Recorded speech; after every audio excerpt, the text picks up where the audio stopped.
Welcome back, my beautiful humans, to another episode of If I Die Tomorrow. I'm your host, Nicole. I'm so glad you came back. We just finished 3 episodes on the 5 love languages. A lot of self-reflection, a lot of getting to know yourselves and your partners, and actually the people in your life that you love and care about. A lot of flip-flopping that we tried to avoid. Some testing that we did. And I hope it all worked out for you. This week, right now, is one of probably the most stressful times in your life of the year. It's Christmas this week. I don't know about you. I always feel like I'm never ready, or that I didn't do enough. And I'm going to tell you, it's another lie I tell myself. For many of us, this time is when we spend the most money, we have the most stress, and we feel the most pressure to present perfection. And yet, when we look back at past holidays, we often, in some ways, feel some disappointment, like we've missed something, or you don't quite remember it as clearly as you thought. And I think some of the disappointment comes over the financial strain that we put ourselves under, the exhaustion trying to do all, be all, see all, be the magician. Or that, we're present for shopping, but we're not present for the joy. Today, we're going to be using the lessons that we learned from our 5 love languages to declare a new kind of Christmas.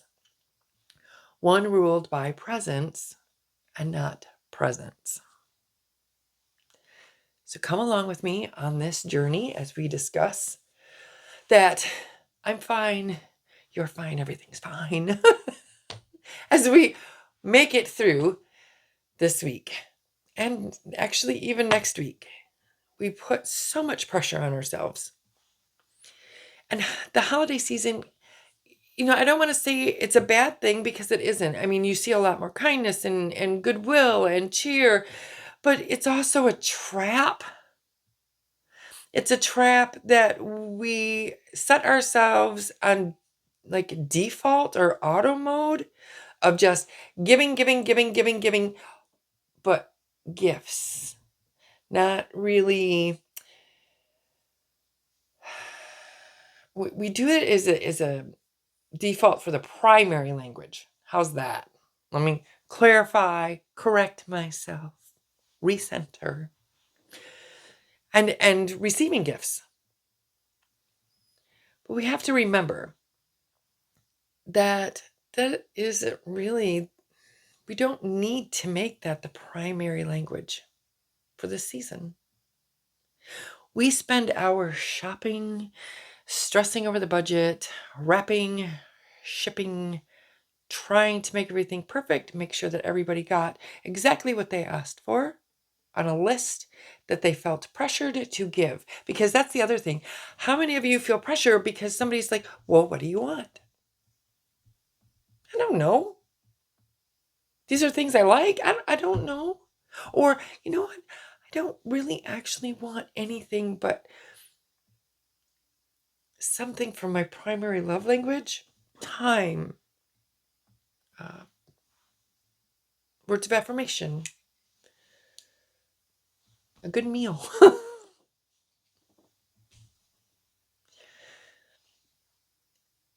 And we are missing out because we pour all of our energy into the material because it's measurable. But if you think back to our love languages, I gave us 3 episodes.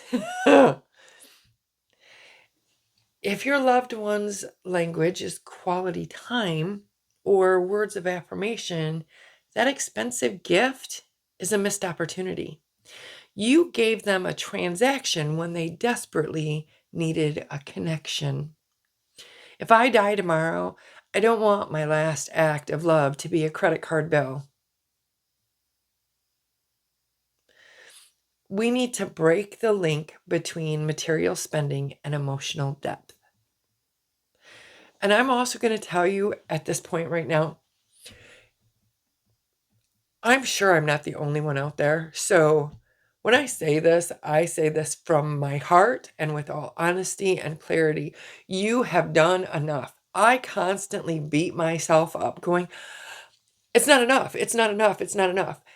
And, you look at your kids and you go, oh, okay, yeah, there's stuff that they want is more expensive. I can't just let them have one gift under the tree or two gifts under the tree. That's awful. No, it's not. And it's going to be okay. And if your children are older, I know the teen years are kind of hard. And we're still learning gratitude and being gracious and understanding the value of a dollar, which is another lesson that we can be teaching during the season. Such as, you want headphones that are $300. Okay, do you know how many hours I have to work to buy those? I'm not getting that time back, but it will bring joy to you, so I'm willing to give it to you. But don't be expecting 15 other gifts. It's enough. And again, if it's not in their eyes, it is an opportunity for us to learn. Because if I die tomorrow, I wouldn't want anybody to think that I was ungrateful for what they so lovingly picked out and gave me. Even if it came from a list that I gave them. They at least cared enough to ask for the list to begin with.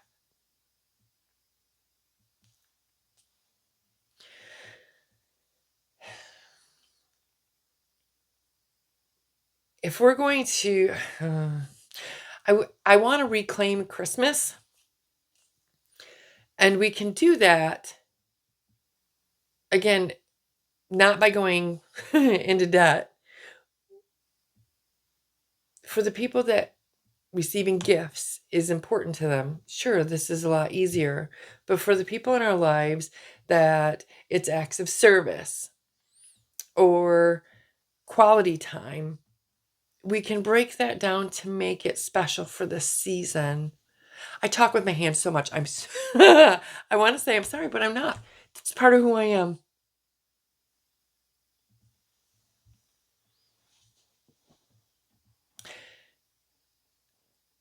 Acts of service.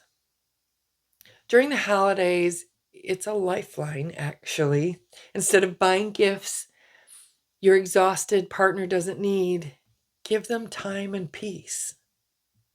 You don't have to plan the meal or cook the meal. You don't have to worry about taking care of some of the smaller details because you step in.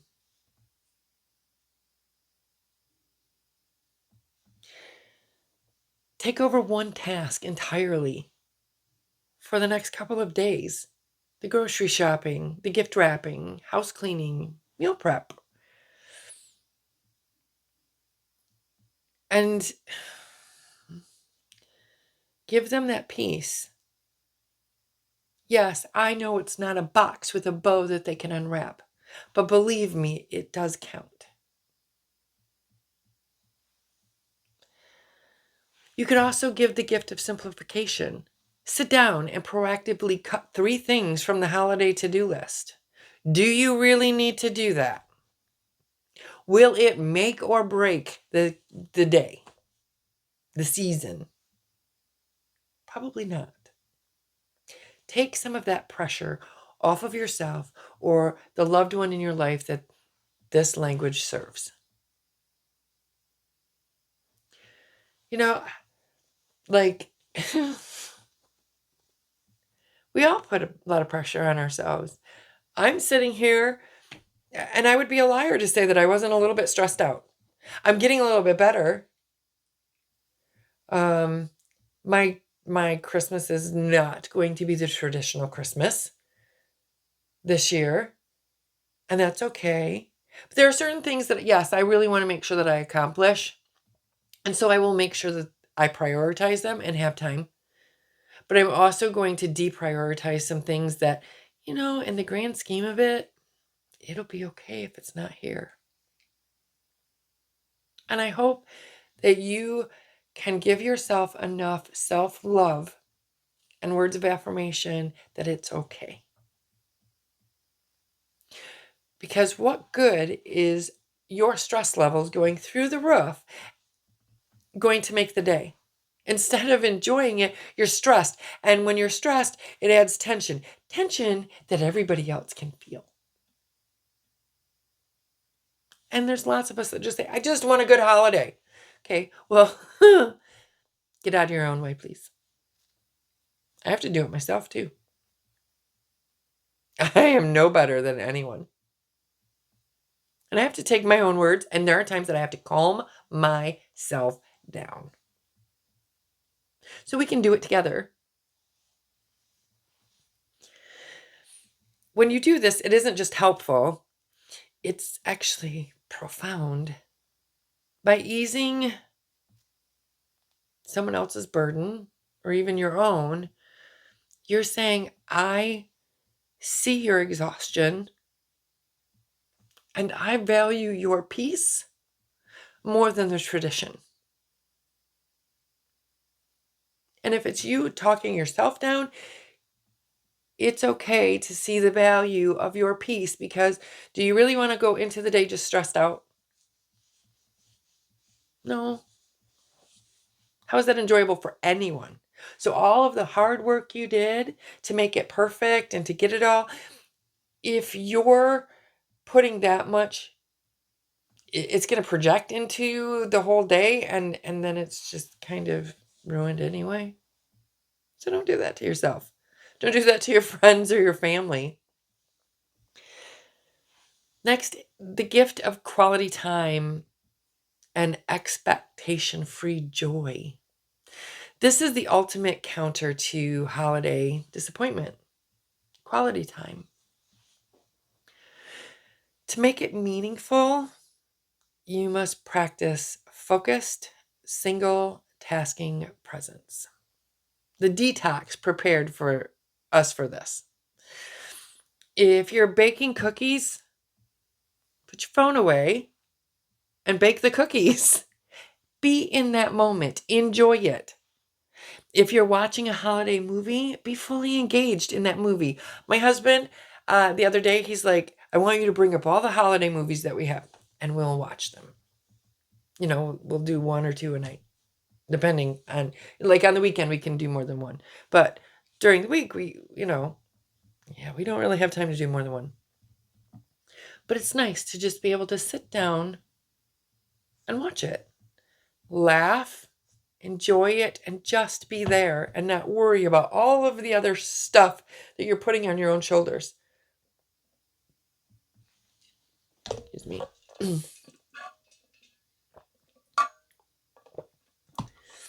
Sometimes connection is found in stillness.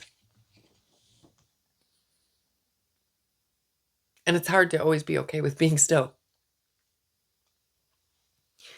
You can also choose, to do like a 30-minute check-in.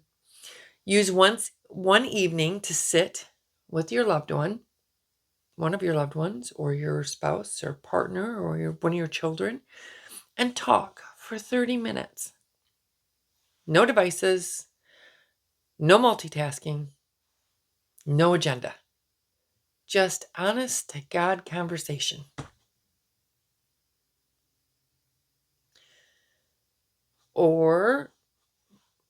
And as far as the expectation-free rule, apply our lesson from Thanksgiving episode. When you give time, a hug, or an act of service, do it with zero expectations of return or praise, or even what you view as the perfect reaction. You gave the gift because you chose to be generous. That pure intention is the joy not what comes after. And I know it's easy to forget that, especially right now. So let me be a reminder to you. Every week I give you probably one. I usually try to stick to one task. So the If I Die Tomorrow task for Christmas is a challenge. Choose to replace one expensive, obligation-driven material gift with a single profound act of service or 30 minutes of undivided quality time. Don't let the hustle trap rob you of your final, most meaningful memories of this year. Choose presence, choose peace, choose to love in a way that truly connects you. And I wish you a beautiful, connected holiday. As always, be kind, be grateful, stay humble.